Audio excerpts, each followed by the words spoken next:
ہمارے ہاں آپ کے اور ہمارے اس شہر منگلور میں ایک لمبے عرصے سے یہ طریقہ چلا رہا ہے کہ الحمدللہ رمضان کے مہینے میں لوگوں کا معمول عبادتوں کا، مسجدوں کو آباد کرنے کا اور اپنے وقت کو محفوظ رکھنے کا، غلط اور برے کاموں سے بچ کر رہنے کا رہا ہے۔ یہ عام طور پہ ایسا الحمدللہ دیکھا گیا ہے۔ میں ایک لمبے عرصے سے آپ کی سرزمین پر رہتا ہوں اور اس کو دیکھ رہا ہوں، لیکن ابھی ادھر 2-3 سالوں سے ایک چیز بہت زیادہ پھیلتی ہوئی نظر آ رہی ہے۔ وہ ہمارے شہر کے الگ الگ ایریاز میں، الگ الگ گلیوں میں اسٹالز کا لگنا، مارکیٹس کا آباد ہو جانا اور افطار اور دوسرے ناموں پر نئے نئے بازار کا سجنا اور اس میں لوگوں کی بھیڑ کا جمع ہونا، یہ بہت فکر کی بات ہے۔ ہمارے محلے اور ہمارے علاقے اور ہمارے شہر کا ایک امتیاز رہا ہے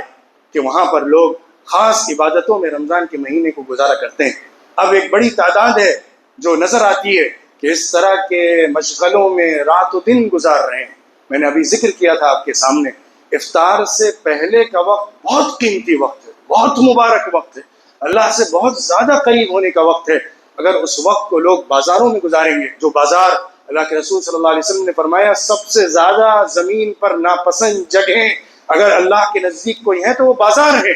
اور سب سے زیادہ پسندیدہ جگہیں مسجدیں ہیں۔ تو اگر ہمارا بڑا وقت بازاروں میں گزر رہا ہے، سڑکوں پر گزر رہا ہے، کھانے پینے میں گزر رہا ہے، رات بھر لوگ دیر رات میں ان اسٹالوں پر کھڑے رہتے ہیں، کھاتے پیتے رہتے ہیں، ہنگامہ رہتا ہے، نوجوانوں کی ایک بڑی تعداد اس راستے میں آگے بڑھ رہی ہے، یہ فکر کی بات ہے، ڈرنے کی بات ہے، کیونکہ رمضان کی مبارک ساعتیں ہاتھ سے جا رہی ہیں، رمضان تیزی سے نکلتا جا رہا ہے، اور ہم اس میں کتنا کما پا رہے ہیں اور کتنا کھو رہے ہیں اس کا جائزہ لینے کی ضرورت ہے۔ لہٰذا اس بارے میں لوگوں کو فکر دلائیں اور سمجھائیں، روکیں، اس طرح کے رواج کو ختم کریں، مت پروموٹ کریں، مت آگے بڑھائیں، کیونکہ پورے شہر کے لیے نقصان دہ۔ اس کے ذریعے سے جو فضا بنے گی، جو ماحول بنے گا، میں جانتا ہوں دوسرے بڑے بڑے شہر جو ہمارے ملک کے رات بھر نوجوان صرف سڑکوں پر پھرتا رہتا ہے، رمضان کی راتیں صرف بازاروں میں گزرتی ہیں، ہوٹلوں میں گزرتی ہیں، ریسٹورنٹس میں گزرتی ہیں، پوری رات لوگ مٹر گشتیاں کرتے رہتے ہیں،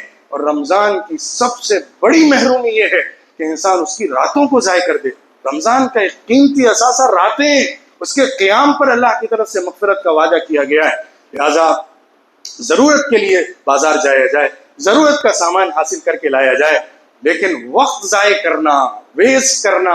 گزارنا، وقت کو، راتوں کو ضائع کرنا، یہ بہت خطرے کی بات ہے۔ اس کی فکر کرنے کی ضرورت ہے، لوگوں کو باخبر کرنے کی ضرورت ہے، اس سے روکنے کی ضرورت ہے۔ اور ہمارے بہت سارے مسلم بھائی جو صرف چند منافع کے لیے، فائدے کے لیے، بزنس پرپس سے اپنی راتوں کو ضائع کر رہے ہیں اور پوری رات اسٹال لگا کر کھڑے ہوئے ہیں اور راتوں رات بیچ رہے ہیں، ان کو بچنا ہے۔ ضرورت کے بقدر اگر اللہ تعالیٰ آپ کو کمائی دے رہا ہے دن میں، شام کے وقت تک، تو اس پر اکتفا کریے، رات بھر اپنی ضائع مت کریے۔ اس طرح کی چیزوں میں احتیاط ضروری ہے، فکر کرنا ضروری ہے، تاکہ رمضان ہمارا بچ سکے اور قیمتی بن سکے۔